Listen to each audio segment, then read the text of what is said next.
பரிசுத்த வேதாகமம் புதிய ஏற்பாடு லூக்கா 10ஆம் அதிகாரம்.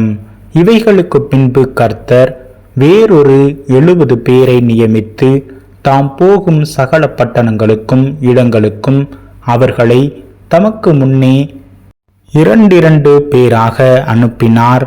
அப்பொழுது அவர் அவர்களை நோக்கி, அறுப்பு மிகுதி, வேலையாட்களோ கொஞ்சம். ஆகையால் அறுப்புக்கு எஜமான் தமது அறுப்புக்கு வேலையாட்களை அனுப்பும்படி அவரை வேண்டிக் கொள்ளுங்கள். புறப்பட்டு போங்கள். ஆட்டுக்குட்டிகளை ஓநாய்களுக்குள்ளே அனுப்புகிறது போல இதோ நான் உங்களை அனுப்புகிறேன். பணப்பையையும் சாமான் பையையும் பாதரட்சைகளையும் கொண்டு போக வேண்டாம். வழியிலே ஒருவரையும் வினாவவும் வேண்டாம். ஒரு வீட்டில் பிரவேசிக்கிற போது, இந்த வீட்டுக்கு சமாதானம் உண்டாவதாகவென்று முதலாவது சொல்லுங்கள். சமாதான பாத்திரன் அங்கே இருந்தால் நீங்கள் கூறின சமாதானம் அவனிடத்தில் தங்கும். இல்லாதிருந்தால் அது உங்களிடத்திற்கு திரும்பி வரும். அந்த வீட்டிலே தானே நீங்கள் தங்கியிருந்து அவர்கள் கொடுக்கிறவைகளை புசித்து குடியுங்கள். வேலையால் தன் கூலிக்கு பாத்திரனாயிருக்கிறான். வீட்டுக்கு வீடு போகாதிருங்கள். ஒரு பட்டணத்தில் நீங்கள் பிரவேசிக்கிற பொழுது ஜனங்கள் உங்களை ஏற்றுக்கொண்டால் அவர்கள் உங்கள் முன் வைக்கிறவைகளை நீங்கள் புசித்து அவ்விடத்தில் உள்ள பிணியாளிகளை சொஸ்தமாக்கி, தேவனுடைய ராஜ்யம் உங்களுக்கு சமீபமாய் வந்திருக்கிறது என்று அவர்களுக்கு சொல்லுங்கள்.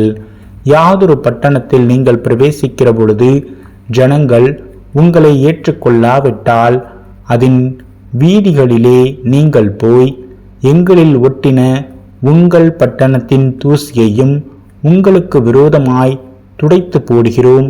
ஆயினும் தேவனுடைய ராஜ்யம் உங்களுக்கு சமீபமாய் வந்திருக்கிறதென்பதை அறிந்து கொள்வீர்களாக என்று சொல்லுங்கள்.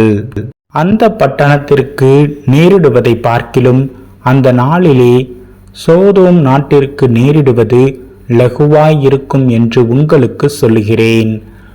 கோராசீன் பட்டணமே உனக்கு ஐயோ! பெத்சாய்தா பட்டணமே உனக்கு ஐயோ! உங்களில் செய்யப்பட்ட பலத்த செய்கைகள் தீருவிலும் சீதோனிலும் செய்யப்பட்டு இருந்ததானால் அப்பொழுதே இரட்டுடுத்தி சாம்பலில் உட்கார்ந்து மனம் திரும்பி இருப்பார்கள். நியாய தீர்ப்பு நாளில் உங்களுக்கு நேரிடுவதை பார்க்கிலும் தீருவுக்கும் சீதோனுக்கும் நேரிடுவது லகுவாயிருக்கும். வான பரியந்தம் உயர்த்தப்பட்ட கப்பர்நகுமே, நீ பாதாள பரியந்தம் தாழ்த்தப்படுவாய் என்று சொல்லி சீசரை நோக்கி, உங்களுக்கு செவி கொடுக்கிறவன் எனக்கு செவி கொடுக்கிறான். உங்களை அசட்டை பண்ணுகிறவன் என்னை அசட்டை பண்ணுகிறான். என்னை அசட்டை பண்ணுகிறவன் என்னை அனுப்பினவரை அசட்டை பண்ணுகிறான் என்றார். பின்பு அந்த 70 பேரும் சந்தோஷத்தோடு திரும்பி வந்து, ஆண்டவரே, உம்முடைய நாமத்தினாலே பிசாசுகளும் எங்களுக்கு கீழ்ப்படுகிறது என்றார்கள். அவர்களை அவர் நோக்கி, சாத்தான் மின்னலை போல வானத்திலிருந்து விழுகிறதை கண்டேன். இதோ சர்ப்பங்களையும் தேள்களையும் மிதிக்கவும் சத்துருவினுடைய சகல வல்லமையையும் மேற்கொள்ளவும் உங்களுக்கு அதிகாரம் கொடுக்கிறேன். ஒன்றும் உங்களை சேதப்படுத்த மாட்டாது. ஆகிலும் ஆவிகள் உங்களுக்கு கீழ்ப்படுகிறதற்காக நீங்கள் சந்தோஷப்படாமல் உங்கள் நாமங்கள் பரலோகத்தில் எழுதியிருக்கிறதற்காக சந்தோஷப்படுங்கள் என்றார். அந்த வேளையில் இயேசு ஆவியிலே களிகூர்ந்து, பிதாவே, வானத்துக்கும் பூமிக்கும் ஆண்டவரே, இவைகளை நீர் ஞானிகளுக்கும் கல்விமான்களுக்கும் மறைத்து பாலகருக்கு வெளிப்படுத்தினபடியால் உம்மை ஸ்தோத்தரிக்கிறேன். ஆம் பிதாவே, இப்படி செய்வது உம்முடைய திருவுளத்துக்கு பிரியமாயிருந்தது. சகலமும் என் பிதாவினால் எனக்கு ஒப்பு கொடுக்கப்பட்டு இருக்கிறது. பிதா தவிர வேறொருவனும் குமாரன் இன்னார் என்று அறியான். குமாரனும் குமாரன் அவரை எவனுக்கு வெளிப்படுத்த சித்தமாயிருக்கிறாரோ அவனும் தவிர வேறொருவனும் பிதா இன்னாரென்று அறியான் என்றார். பின்பு தமது சீஷரிடத்தில் திரும்பி தனித்து அவர்களை நோக்கி, நீங்கள் காண்கிறவைகளை காணுங் கண்கள் பாக்கியமுள்ளவைகள். அநேக தீர்க்கதரிசிகளும் ராஜாக்களும் நீங்கள் காண்கிறவைகளை காணவும் நீங்கள் கேட்கிறவைகளை கேட்கவும் விரும்பியும் காணாமலும் கேளாமலும் போனார்கள் என்று உங்களுக்கு சொல்லுகிறேன் என்றார். அப்பொழுது நியாய சாஸ்திரி ஒருவன் எழுந்திருந்து அவரை சோதிக்கும்படி, போதகரே, நித்திய ஜீவனை சுதந்தரித்துக் கொள்ளும்படிக்கு நான் என்ன செய்ய வேண்டும் என்று கேட்டான். அதற்கு அவர், நியாய பிரமாணத்தில் என்ன எழுதியிருக்கிறது? நீ வாசித்திருக்கிறது என்ன என்றார். அவன் பிரதியுத்தரமாக, உன் தேவனாகிய கர்த்தரிடத்தில் உன் முழு இருதயத்தோடும் உன் முழு ஆத்துமாவோடும் உன் முழு பலத்தோடும் உன் முழு சிந்தையோடும் அன்பு கூர்ந்து உன்னிடத்தில் அன்பு கூறுவது போல பிறனிடத்திலும் அன்பு கூறுவாயாக என்று எழுதியிருக்கிறது என்றான். அவர் அவனை நோக்கி, நிதானமாய் உத்தரவு சொன்னாய், அப்படியே செய், அப்பொழுது பிழைப்பாய் என்றார். அவன் தன்னை நீதிமான் என்று காண்பிக்க மனதாய் இயேசுவை நோக்கி, எனக்கு பிறன் யார் என்று கேட்டான். இயேசு பிரதியுத்தரமாக, ஒரு மனுஷன் எருசலேமிலிருந்து எரிகோவுக்கு போகையில் கள்ளர் கையில் அகப்பட்டான்.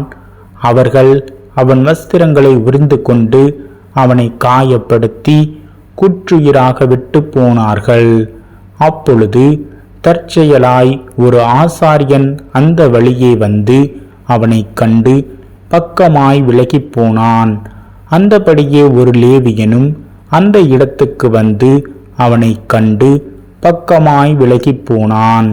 பின்பு சமாரியன் ஒருவன் பிரயாணமாய் வருகையில் அவனை கண்டு மனதுருகி கிட்ட வந்து அவனுடைய காயங்களில் எண்ணெயும் திராட்சை இரசமும் வார்த்து காயங்களை கட்டி அவனை தன் சுய வாகனத்தின் மேல் ஏற்றி சத்திரத்துக்கு கொண்டு போய் அவனை பராமரித்தான். மறுநாளிலே தான் புறப்படும்போது 2 பணத்தை எடுத்து சத்திரத்தான் கையில் கொடுத்து, நீ இவனை விசாரித்துக்கொள், அதிகமாய் ஏதாகிலும் இவனுக்காக செலவழித்தால் நான் திரும்பி வரும்போது அதை உனக்கு தருவேன் என்றான். இப்படி இருக்க கள்ளர் கையில் அகப்பட்டவனுக்கு இந்த 3 பேரில் எவன் பிறனாயிருந்தான்? உனக்கு எப்படி தோன்றுகிறது என்றார். அதற்கு அவன், அவனுக்கு இரக்கம் செய்தவனே என்றான். அப்பொழுது இயேசு அவனை நோக்கி, நீயும் போய் அந்தபடியே செய் என்றார். பின்பு அவர்கள் பிரயாணமாய் போகையில் அவர் ஒரு கிராமத்தில் பிரவேசித்தார். அங்கே மார்த்தாள் என்னும் பேர் கொண்ட ஒரு ஸ்திரீ அவரை தன் வீட்டிலே ஏற்றுக்கொண்டாள். அவளுக்கு மரியாள் எனப்பட்ட ஒரு சகோதரி இருந்தாள். அவள் இயேசுவின் பாதத்தருகே உட்கார்ந்து அவருடைய வசனத்தை கேட்டுக்கொண்டு இருந்தாள்.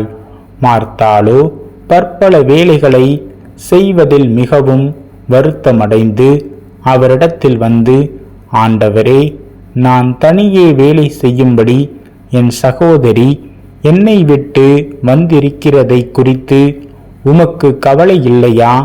அக்கறை இல்லையா?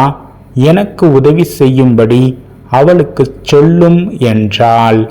இயேசு அவளுக்கு பிரதியுத்தரமாக, மார்த்தாளே, மார்த்தாளே, நீ அநேக காரியங்களை குறித்து கவலைப்பட்டு கலங்குகிறாய். தேவையானது ஒன்றே. மரியாள் தன்னை விட்டெடுபடாத நல்ல பங்கை தெரிந்து கொண்டாள் என்றார்.